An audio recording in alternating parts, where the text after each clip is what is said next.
माळशेज घाट तसा काही नवीन नाही माझ्यासाठी. कित्येकदा मी गेलोय तिथून, पण रात्रीचा कधी प्रसंगच आला नव्हता. पण त्या दिवशी माझी नाईट शिफ्ट लागली होती.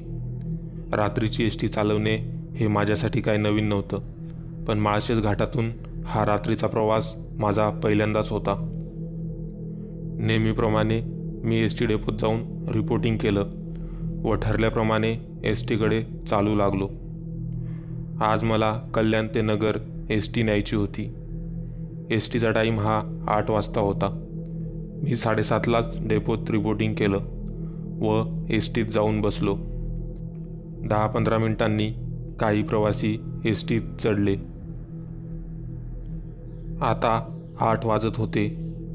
तेच मी एका हाताने गिअर टाकला व एका हाताने स्टिअरिंग फिरवत गोल राऊंड मारत एस टी कल्याण डेपोतून निघाली. कल्याण शहरातून मेन हायवेला यायला थोडा अधिक वेळ लागला.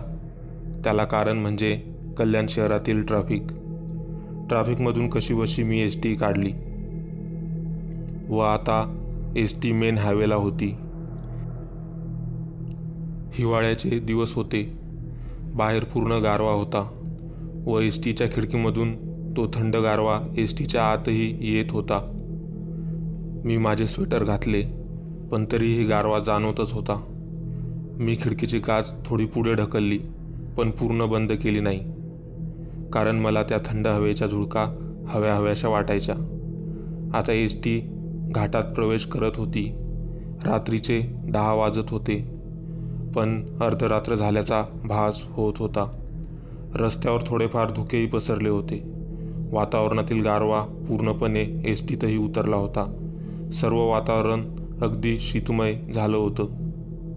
अशा आल्हाददायक वातावरणात मी पहिल्यांदाच एस टी चालवत होतो. मी अगदी त्या वातावरणात रमून जात एस टी पळवत होतो.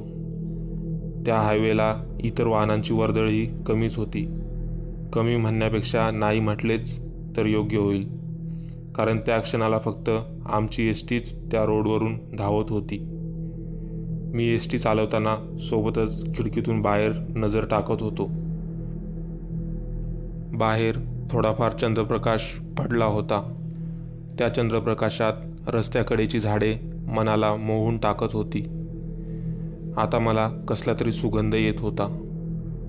खूप साऱ्या सुवासिक अगरबत्त्या एकसाथ लावल्या असाव्यात, असा मनमोहक सुगंध वातावरणात पसरला होता. तो सुगंध होता मोगऱ्यांचा. रोडच्या दोन्ही बाजूला मोगऱ्यांची सुवासिक झाडे होती. चंद्रप्रकाशात ती मोगऱ्याची फुलं चमकत्या ताऱ्यासारखी वाटत होती. एवढं आल्हाददायक व प्रसन्न वातावरण मी पहिल्यांदाच अनुभवत होतो. थंड वातावरण, त्यात मंद मंद चंद्रप्रकाश व मोगऱ्याचा सुगंध. माझं मन मोहून गेलं. किती सुंदर आहे हा माळशेज घाट. आपण नशीबवान आहोत की हे प्रसन्न वातावरण आपल्याला प्रत्यक्ष अनुभवायला मिळतंय. मी एस टीचा वेग थोडा कमी केला व वातावरणाचा आनंद लुटत एस टी चालवायला लागलो. हा प्रवास मला एखाद्या स्वप्नागतच वाटत होता.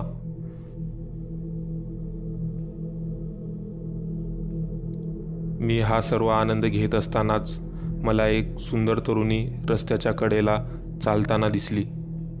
एस टी तिच्याजवळ येते हे तिला कळताच तिने एस टीला हात केला. मी लगेचच ब्रेक मारत एस टी थांबवली. मी मागे वळालो, पण मागचे सर्व प्रवासी व कंडक्टरही त्या आल्हाददायक वातावरणामुळे झोपी गेले होते. मी माझ्या खिडकीची काच पूर्ण उघडली व बाहेर मान काढून तिला विचारणा केली. कोण आहात तुम्ही? एवढ्या रात्री इथे काय करताय, तेही एकट्या? मी म्हणालो. यावर ती म्हणाली, माझ्या मित्राचा ॲक्सिडेंट झालाय, प्लीज माझी मदत करा. तो बाईकवरून पडलाय, इथे पुढेच आहे तो, प्लीज मदत करा. ती हात जोडून मदत मागत होती. मी तिला म्हणालो, तुम्ही बसा एस टीत, पुढेच चालली एस टी. यावर ती म्हणाली, पुढे म्हणजे रोडने नाही, इकडे एक कच्चा रस्ता आहे, तिथेच आहे तो. तिचं हे बोलणं ऐकून मी थोडा विचारात पडलो. तेच ती हात जोडत म्हणाली, प्लीज लवकर चला, अगदी थोड्याच अंतरावर आहे, मदत करा प्लीज, असं म्हणत ती रडायला लागली. तिची ती अवस्था मला पाहवली नाही. मी म्हणालो, अहो तुम्ही रडू नका, मी येतो, आपण वाचवू त्याला. मी चावी एस टीलाच ठेवली व कॅबिनचं दार उघडत एस टीच्या खाली उतरलो. ती समोरच उभी होती. ती खूप सुंदर होती. सफेद पंजाबी ड्रेस व त्यावर गुलाबी ओढणी, लांब मोकळे केस. चंद्रप्रकाशात तिचा गोरा रंग अजूनच खुलून दिसत होता. चला माझ्या मागे या, जवळच आहे तो, असं म्हणत ती चालू लागली. तिचा आवाज खूपच नाजूक होता. ती अगदी मनमोहिनीच भासत होती. ती आता कच्च्या रस्त्याने चालत होती. वातावरणात रात्रकिड्यांचा आवाज घुमत होता. वातावरणातील गारवा वाढत होता व मोगऱ्याचा सुगंध मनाला ग्लानी आणत होता. पुढचा रस्ता खूपच ओबडखाबड होता, त्यामुळे मी नीट बघून पावलं टाकत होतो. अहो किती लांब आहे अजून, मी वैतागलेल्या स्वरात म्हणालो. यावर ती थांबली व मागे वळली.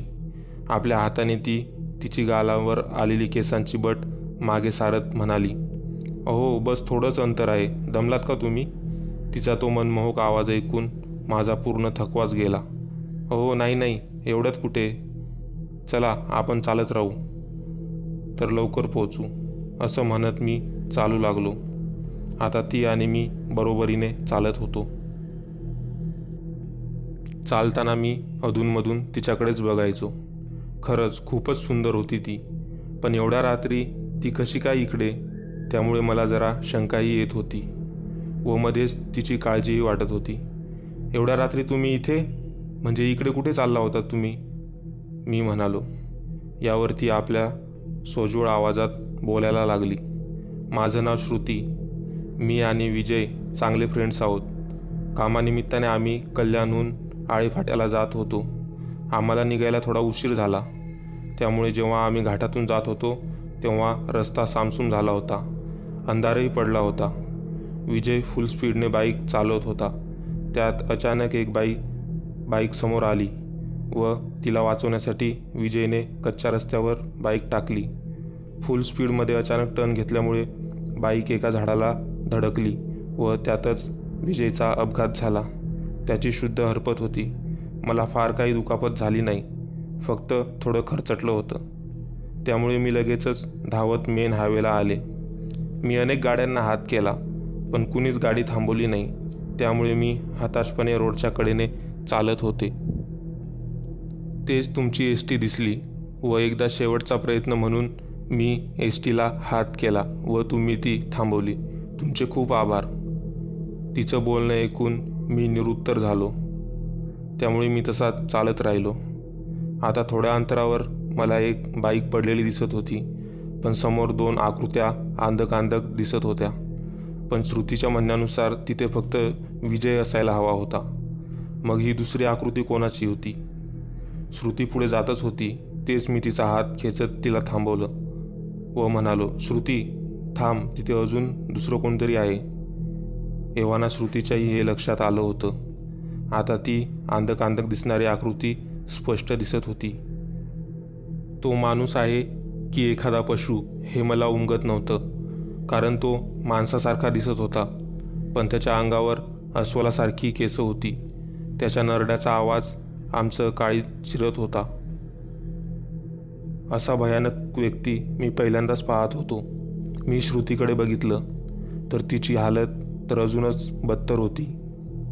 ती आपलं अंग चोरून उभी होती. तिची भीतीही स्पष्टपणे जाणवत होती. ती दबक्याच आवाजात म्हणाली, आता काय करायचं? प्लीज वाचवा विजयला. तिच्या आवाजात कंपन होतं. ती खूप घाबरली होती. मीही घाबरलो होतोच, पण इथे घाबरून चालायचं नाही. मी काहीतरी करणे गरजेचं होतं, जेणेकरून विजयचे प्राण वाचतील. मी श्रुतीला म्हणालो, हे बघ, तू घाबरू नकोस. माझ्याकडे एक युक्ती आहे. तू मोठमोठी दगडं घे व ती लांब फेक, जेणेकरून तो नरभेडिया त्या आवाजाच्या दिशेने जाईन व मी लगेच विजयला घेऊन येईल. श्रुतीने मानेने होकार दिला. तिने आजूबाजूचे दगडं गोळा केले व तिने पहिला दगड हा खूप लांब फेकला. दगडाचा आवाज होताच तो नरभेडिया धावतच त्या दिशेने गेला. श्रुती पुढे दगड फेकतच होती व योजनेप्रमाणे तो नरभेडिया पुढे पुढे आवाजाच्या दिशेने जात होता. तो बराच लांब गेला होता. मी लगेचच विजयजवळ गेलो. तो आता बऱ्यापैकी शुद्धीत होता. मी लगेचच त्याचा हात पकडला व एस टीकडे धावायला लागलो. श्रुतीलाही मी इशारा केला. तिने शेवटचे 2-3 दगडं फेकले व आता तीही माझ्या मागे धावत होती. दगडांचा आवाज थांबल्याने तो नरभेडिया परत त्या जागी आला. तिथले त्याचे भक्ष्य कुणीतरी नेले असे त्याला वाटत असावे, त्यामुळे तो वासाच्या दिशेने आमच्याकडे येऊ लागला. आमच्या पावलांचा आवाजही खूप येत होता, त्यामुळे त्याला आमचा माग काढायला वेळ नाही लागला. तो आमच्या दिशेने धावतच येत होता. पण मी आता एस टीजवळ पोहोचलो होतो. मी लगेचच विजयला एस टीत बसवले व मी ड्रायव्हर सीटवर जाऊन बसलो. आता मी श्रुतीची वाट बघत होतो, कारण ती अजूनही बऱ्याच लांब होती. ती धावत धावत कशीबशी एस टीपर्यंत आली. तिच्या मागोमाग तो नरभेडिया देखील होताच. श्रुती लगेच एस टीत चढली व एस टीचं दार लावून घेतलं. मी माझी खिडकी लावून घेतली. बाकीच्या खिडक्या ह्या आधीच लावलेल्या होत्या. श्रुती आणि विजय पुढच्याच सीटवर बसले. ते दोघंही खूप घाबरले होते. मी एस टी चालू केली व गेअर टाकणारच तेच तो नरभक्षी एकदम एस टीच्या समोर येऊन बसला. त्याच्या नरड्याचा आवाज मला धडकी भरवत होता. त्याचे लांब लांब सुळे दात बाहेर झुकलेले होते. मी एस टीचे हेडलाईट बंद केले व तो कधी बाजूला होतो याची वाट बघू लागलो. तो कसला तरी वास घेत एस टीच्या दाराकडे येऊ लागला आणि हीच मला संधी होती. मी लगेचच गिअर टाकत रेस वाढवली व वाऱ्याच्या वेगाने एस टी तिथून काढली. तो मागून एस टीचा पाठलाग करत होता, पण शेवटी त्याचा वेग कमी झाला व तो मागेच निघून गेला. मी सुटकेचा श्वास सोडला. मी आता वाऱ्याच्या वेगाने एस टी दामटत होतो. मी थेट आळेफाट्यालाच एस टी थांबवली. तिथे मी थोडा फ्रेश झालो. चहा वगैरे पिला. श्रुती आणि विजय तिथेच उतरले. श्रुती माझे खूप आभार मानत होती. अगदी देवासारखे धावून आलात वगैरे वगैरे. पण मी वेगळ्याच विचारांत होतो.